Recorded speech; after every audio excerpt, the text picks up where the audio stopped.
Discrimination over the years at the Mobility, Part 18. Terminated from my job of 20 years with an injury without severance pay, with only 26 days notice due to falsified reports from Money Life Insurance, WSIB, the medical doctor, CBI Health Group. That's the one who came and analyzed our work and stated that our work is low risk, on 51% of idle time. The Mobility was confident that they had justification to terminate my service. Okay, they don't like smart people, eh? So please feel free to read. It's a bit blurry because that's what it came like that, just like light. But anyway, I'm able to extract this information. I have posted information that things that I have shown you previously, right? So Bill Mobility, every year we have to sign this code of conduct. Bill Mobility never honored their code of. They signed that they're gonna do this for me, and they did not. You're telling me you are reminded, as indicated in the company's business code of conduct, that any confidential matters or documents that may have come to your knowledge or possession during your employment with Bell shall remain confidential, and confidential documents are to be returned to your leader immediately. Now listen, this company was violating the Human Rights Act. This company was violating every act possible, including the same thing we agreed on. This company business code of conduct, we both signed. They're going to do this for me. They're going to provide safety. They're going to provide accommodation. And then you're telling me, because they know that I have things in my possession, because when I questioned my supervisor about the sabotage that they were doing, my supervisor said, well, there's nothing else he can do at that point in time. Listen, I am posting. So it's quit, Bell. It's quit. All right. You didn't honor your thing. So that means that it was, if you didn't honor it, that just means that it was null and void. So I can post, okay? I can post this. All right. Please feel free to read. Slavery has been over years ago. Because I'm a black person? No. As my song said, I am a child of God, okay? Got terminated. I emailed Adrian. I told him I got terminated, would be forwarding the letter soon. And I said, hi, Adrian, got terminated, would be forwarding the letter soon. Okay. And then he said, he will draft a claim against me to start a lawsuit. No, I don't know what he's talking about, okay? I don't know. But I guess I had to meet him at some point in time. This was on the same date I was terminated, okay, 24th of May, 28. So this was a termination letter. Please feel free to read what it entails. I did outline it there. And it states here that by law, I am entitled to 8 weeks notice, okay? I'm going to enlarge this. He says, notice or please feel free to read this. I'm supposed to get 8 weeks notice or 8 weeks pay, right? If I work there 8 years and more. I was there, this was my 20th year. So I did not get 8 weeks notice. I got 26 days notice, okay? So terminated from my job on May 24th. Adrian Nicolini had already stated that they should not put me in my regular position, right? But they were telling me to go back to my regular position, okay? The lawyer, I indicated to the lawyer that I was terminated, and then I to the lawyer that I got 2 weeks pay, because the insurance company did state that I would have received 2 weeks pay. Not insurance company, Bell Mobility in the termination letter did inform that I would receive 2 weeks pay. If you could read that. However, Adrian Nicolini stated that I should accept the money and they will sue for anything thereafter. I did not I did not feel like I should accept the money because it seemed as if it was a final, a sign off. But I am responding to the lawyer. He says, yes, you can accept this money for now. We will sue for the difference. Okay. This one, I was denied long-term disability. Please feel free to read. I was Money Life Insurance. I got this. Sorry, let me just backtrack. This letter from Industrial Alliance. This is long-term disability. I got this letter on May 8, 2018, right? And it says your short-term disability cycle will be ended on May 1st, 2018. Now, Money Life Insurance prematurely ended my short-term disability on April 1st. So Money Life owes me for short-term disability from April 2nd up until May 1st, right? Long-term disability should have been from May 2nd, basically May 2nd, 2018 to present, but I was denied, as it says, not eligible for short-term disability. Also, Money Life lied to long-term disability Alliance, Industrial Alliance, stating that I refuse to provide. As a matter of fact,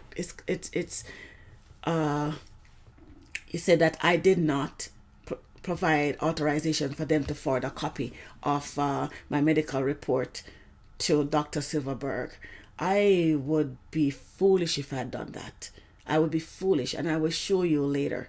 You understand? Because I already provided information which was valid for 6 months that Money Life Insurance would be able to contact any medical authority, anyone in the hospital or clinics or wherever, anyone, Money Life would be able to contact them regarding my injury, right? If I signed that form, they would have override Dr. Silverberg's report. They wanted me to sign over my life, basically. Dr. Silverberg did me right. I must sign against him to accommodate Dr. Erin Boynton's false report. Dr. Erin Boynton's false report had I don't know where she would have the physical demands analysis for because she did not examine me at all. Yeah, she did not examine me. She only sat down. We only sat down and she questioned me. That's it. So because they don't like smart people, they don't like people who are educated. They're the only ones supposed to be smart. Yeah. So because I didn't sign, this is what they're doing. I'm being penalized. Okay. Then I realized when I asked my supervisor for my long-term disability information, they have it here. I was hired after July 1st, 2000. No, I hired on June 8, 1998. As a matter of fact, I started working at the company through the agency in October 1997, and I got permanent on June 8, 1998, and I have proof. Okay? Please feel free to pause and read. Thank you. I have brought forward the slide for a reason. I'll go through in more details on my Money Life presentation. However, I just brought proof that on this form from Bell regarding this is a consent form to Money Life, right? And it was completed on the 17th of October. The 31st of October 2017. Okay, and it's proof here that it says I started working at Bell on the 8th of June 1998, as you can see. Okay, please feel free to review. Thank you. Here, okay, so I went to Dr. James Chang on May 31st. This was after I got terminated on May 24th, right? I went to Dr. James Chang's office. The appointment was scheduled for May 31st. So when I went, I was actually told by the WSIB lawyer to get a medical certificate from Service Canada, which I did. And I went to Dr. James Chang on May 31st for him to complete it, right? As you can see the date, right? And he completed the form to say that my first day off work was the 25th of October 2017. And it asked, when will I be able to return to work? And it says unknown, okay? As you can see there, all right? Now, my first day at work, that is its first day worked, should have been the 8th of October 2000, sorry, the 8th of October 1998. No, sorry, my bad. The 8th of June, sorry, I'm looking at October, that's why I said that, okay?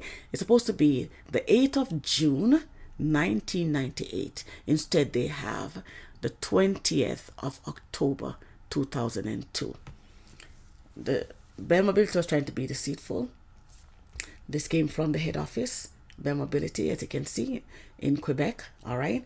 And as I made mention here, right, I will let you know that October 20, 2002 was a Sunday. I did not start working at Bell Mobility on a Sunday. If they want to lie, they should make sure the date would be like one day within the week, all right? Please feel free to pause and read. Thank you. With this information here, I realized, please feel free to pause and read, okay? I will just summarize. I realized that due to this deception, right, it meant that my retirement fund is incorrect. When I was terminated from my job, I got my pension and I didn't want to sign to it because I did not want to get out of the pool, but not knowing that Bell Mobility took me out of the pool that is grandfathered anyone who's hired before July 1st, 2000 is in a better pool. We have better benefit, we have better everything, better retirement, everything. But what Bell did, I was cheated. They put me at 2000. Huh? Yeah. And there's another thing again. I will get to it in another presentation. But yeah, I was cheated by Bell. Please feel free to pause and read. Thank you. This information I took from the Government of Canada website, and as you can see, and I'll enlarge it for you, okay, it says Employment and Social Development Canada, workplace safety. No one knows a workplace better than the people who work in it, all right? 2, employees. As an employee, you have a key role to play in preventing work-related injuries and diseases, okay? Rights of employee, the Canadian Labour Code, Bell Mobility really defiled the Canada Labour Code, okay? And 3, right to know. Please feel free to read in details if you wish, okay? And here I extracted from my company. Yes, it was part of our code of business conduct. You can see that my company, Bell Mobility, failed to accommodate me. Reasonable accommodation, it's there in writing that they will do this for the employees, right? But they didn't do it for me. All right, it says here an accommodation is considered reasonable if it does not entail undue hardship, such as significant impact on business operations or risk to the health and safety of the employee concerned or other employees. And then it says occupational health and safety. We are committed to maintaining a healthy and safe environment to reduce the risk of illness or injury. They failed. Please feel free to pause and read. Okay, thank you.